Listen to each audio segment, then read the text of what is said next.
Blessings and peace as we are talking about saints this week. And up to this point, I've been talking about those saints who have been canonized within the Catholic Church. And today, I got none of that. I want to talk about the saints in my life, or maybe the saints in your life. I have a list of folks in my life that I will call saints. Those who have gone on before into the heavenly realm. The names that I remember or give thanks when we gather, like we will this coming Sunday, November 1st, for All Saints' Day. Now, in some traditions, you'll only say those names for those who have passed on in the preceding year. In other traditions, you say those names no matter how long these folks have preceded you in death. That's part of the tradition in which I was raised. So in my German household, it's Totenfest, right? So either way, I remember them. Now, while all of these folks are not teachers by profession, they are teachers accidentally in my life because they have taught me things.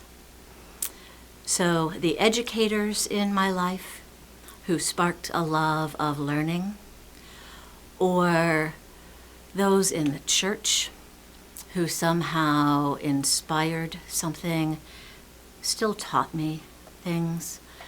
Those who maybe were folks that were camp directors when I was younger, and I will say more willing to do risky things like sleep without air conditioning or heating.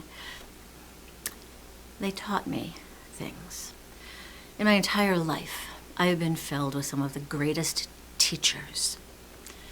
These are the saints of my life. And Ephesians 4:11 through 16 gives this litany of how God calls by equipping the saints for ministry. And some are called to be pastors and teachers. And in that Ephesians quote, there's not a distinction between being a pastor and teacher. It's one unified call.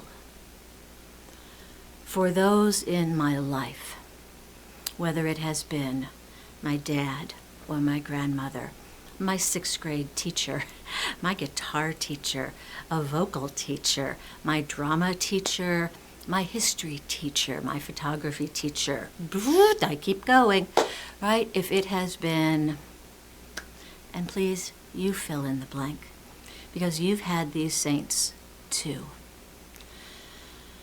But for me, they have allowed me to see life in a very particular way. And in my call as pastor, they've helped me to see it as pastor and teacher. Because everything I do in some way teaches. And it can teach love and compassion and grace. Or I can accidentally teach that I need to ask for forgiveness, and I need to ask for a greater dose of compassion. Everything that we do in some way teaches others. So, as we spend a little time in devotion today, may we reorient ourselves, or orient ourselves, to a greater awareness of how we are teaching one another in the love of God and the grace of God and the compassion and kindness of God. With every word, every gesture, every smile, may we be aware, for we are teachers in every moment of every day. just as we are recipients of the messages that Christ taught to us. And may we be blessed in receiving and giving those messages. Amen to you.